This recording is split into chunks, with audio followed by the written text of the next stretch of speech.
Welcome to all of you in this video. In today's video, we will learn about Panchayati Raj institution. Well, this is a very hot topic for the examinations like UPSC, state PSCs and other services. In the past years, many questions have been asked frequently from this section. So today we will learn Panchayati Raj on the basis of certain topics, and these topics are constitutionalization, three-tier system, manner of election, and the authority which conducts the election means the State Election Commission, reservation, the State Finance Commission, and exempted areas as well. So let's start. So when we talk about constitutionalization, we know that Panchayati Raj institutions have been constitutionalized by 73rd Constitutional Amendment Act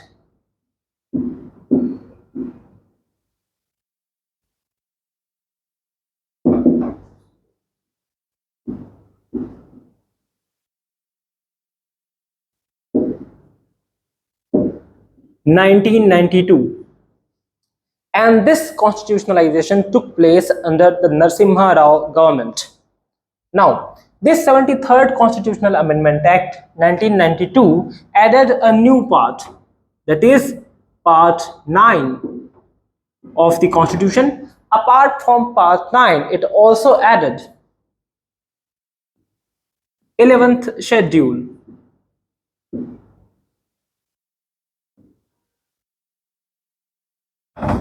which contains 29 subjects on which the Panchayati Raj institutions are allowed to make laws. Now, this is all about constitutionalization. Now let's talk about the three-tier system. According to the recommendations of variety of commissions and committees, the Panchayati Raj institutions have been established in a three-tier system. Now, when I say three-tier system, I mean that at village level, there will be village panchayat, and at block level, there will be block level panchayat. It can be named as Janpat Panchayat or any other name, okay, depending upon the state. And there will be a district level panchayat, which can be called a Jila Panchayat or something else depending upon the state. So there is a three-tier system of Panchayati Raj. At village level, we have village panchayats. At block level, we have block panchayats. And at the district level, we have district panchayats. So basically, this is called the three-tier system. Now, if we talk about the manner of election, in this three-tier system of Panchayati Raj, the minimum age for getting elected or contesting this election is 21 years. So any person who is above 21 years of age can contest election for any post in the Panchayati Raj institution, be it the president or the chairperson or the members. Now, how does the election takes place? Now, at the Gram Panchayat level, at the village Panchayat level, chairperson as well as the members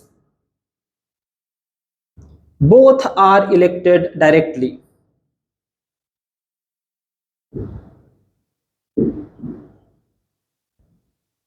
By the eligible voters of that village. So in Chhattisgarh, if I talk about village level panchayat, which is called Gram Panchayat, here the chairperson, who is called Sarpanch, and the members, which are called Panch, both are elected directly by the eligible voters. Now, for the election of members, the whole village is divided into different wards. Now, here at block level panchayat, the election is a bit different than the village panchayat or the gram panchayat. So what happens here at the block panchayat? Here, the members, here in Chhattisgarh, they are called the BDCs. BDCs. Okay, it means members of block development council or block development councillors. So these are elected directly.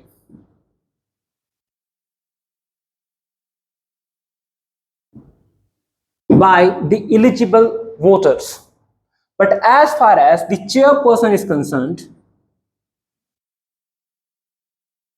which is called the president, he is elected indirectly by the members.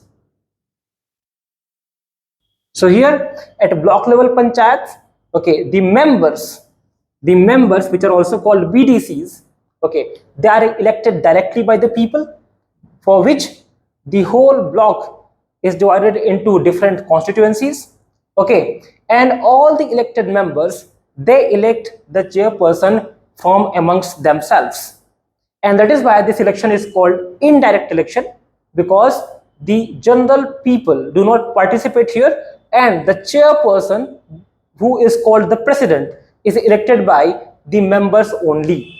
So here the chairperson is elected indirectly from amongst and by the members, and the members are elected directly by the eligible voters.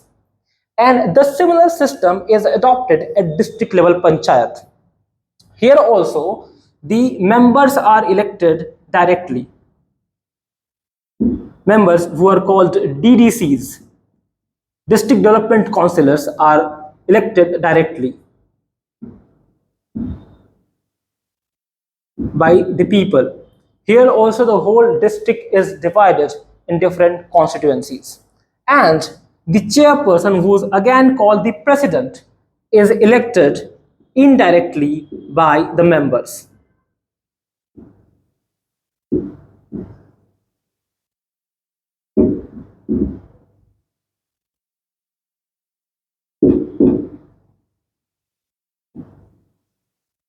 So here village level panchayat or the gram panchayat is the only institution where the chairperson and the members both are elected directly, okay, and at the block level panchayat and district level panchayat, members are definitely elected directly by the eligible voters, but the chairpersons, who are called the presidents, they are not elected directly by the people, but they are elected from amongst the member by themselves. So that is why we say that members at all three levels are elected directly, but the chairperson at the district and block level are elected indirectly, while at the village level, at the gram panchayat level, he is also elected directly. So this is all about the three-tier system and manner of election. With that, I would also like to inform you that here, apart from the elected leaders, there are some officials, okay. So officials which take part in day-to-day business of village panchayat, okay, he is called the panchayat secretary. He is called panchayat secretary, okay. Here the officer which manages the affairs of block level panchayat is called a CEO, Chief Executive Officer. He is generally an officer of the state services, or we can say he is an officer of class 2 rank, okay. And here at the district level, again there is a CEO, Chief Executing Officer, and here he belongs to IAS, or the class 1 services. So here the CEO at the block panchayat belongs to class 2 services, and here he belongs to class 1 services in case of district panchayat. Generally he is from IAS. So this is how the members and chairpersons are elected, and this is how the officials are appointed at different levels of panchayat. Now let's talk about the State Election Commission. Now, whenever the elections to the state legislature or parliament are conducted, they are conducted by Election Commission of India. But the elections to the panchayat are conducted by the State Election Commission. So State Election Commission is the dedicated body which conducts the election for panchayats. Now next thing is reservation. Now how reservation is provided in the Panchayati Raj institution. So see, as far as SCs and STs are concerned, so SCs as well as STs are given reservation on the basis of their population. Okay, so on the basis of ratio of their population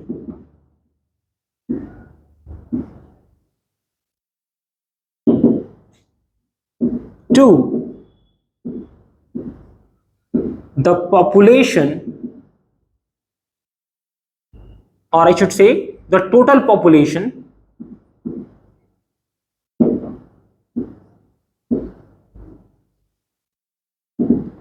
of concerned unit at specific levels. So how SCs and STs are granted reservation? They are granted reservation on the basis of a ratio of their population to the total population of that unit. If I'm talking about, let's say, block level panchayat, which is called Janpat Panchayat here in Chhattisgarh. Okay, so what happens here? The SCs and STs are given reservation on the basis of the ratio of their population. Okay, so first of all, the ratio of the population is deducted or taken out from the total population, and according to that, on the basis of that ratio, the reservation is provided to SCs and STs. Now, apart from SCs and STs, okay, women are also granted reservation. So for women, the seats of chairperson as well as of members is always reserved, and this reservation is 1/3 of total seats. So 1/3 of total seats of members as well as chairpersons are reserved for women. As far as OBCs are concerned, any state legislature may make provisions for the reservation of OBCs in the Panchayati Raj institutions.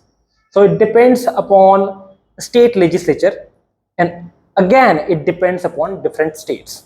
So the reservation to OBC is dependent upon the wish of the state legislature. So this is all about the reservation. Okay, so OBCs are also or can be granted reservation, but according to state legislature. So state legislature can make law for reservation of OBCs if it wishes so. Now, let's talk about the State Finance Commission. What is the State Finance Commission? So the governor constitutes the State Finance Commission to review the financial status of panchayats. So this is the only work of the State Finance Commission. Basically, it is meant for a review of the financial health of the Panchayati Raj institutions. Now, exempted areas. Now, there are certain areas in our country which have been exempted from implementation of the Panchayati Raj institutions. So what are such areas? So let's see. Okay, so as far as exempted areas are concerned, we will see what are the exempted areas. Okay, so friends, I have codified the names, okay, so that it would be very easy for us to memorize the names. Now let's see what are the codes. Okay, so the first code is do not mind me. Here, do is an auxiliary verb, so just leave it. Okay, as far as N is concerned, it means Nagaland. Okay, do not mind, MI, Mizoram, and me, Meghalaya. So Nagaland, Mizoram, and Meghalaya are exempted states from the implementation of the Panchayati Raj institutions. Apart from this, there are actually 4 categories. Okay, the second category, okay, is ATM machine. Now we have to write the spelling of machine deliberately wrong, ME. Okay, so here A means Arunachal Pradesh, T for Tripura, M for Manipur, and ME means Meghalaya. So Arunachal Pradesh, Tripura, Manipur, and Meghalaya. And The third one, the third category, I have another quote for it, that is AC got hot, make me one raspberry juice. Okay, here A for Andhra Pradesh, C for Chhattisgarh, G for Gujarat, H for Himachal Pradesh, M for Madhya Pradesh, here M for Maharashtra, O for Odisha, R for Rajasthan, J for Jharkhand. So actually, these four are the tribal areas, the states having tribal areas. ATM machine represents the four states which are having tribal areas in it. And the AC got hot, make me one raspberry juice. This represents the 10 states which contains scheduled areas. So these are the 10 states which contain the scheduled areas. An ATM machine is a code for 4 states which contain tribal areas. And the fourth one. In the fourth set, the first one is the hilly areas of Manipur governed by district councils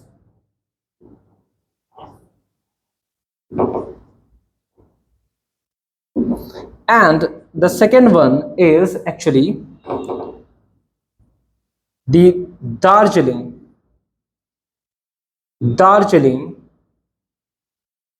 district of West Bengal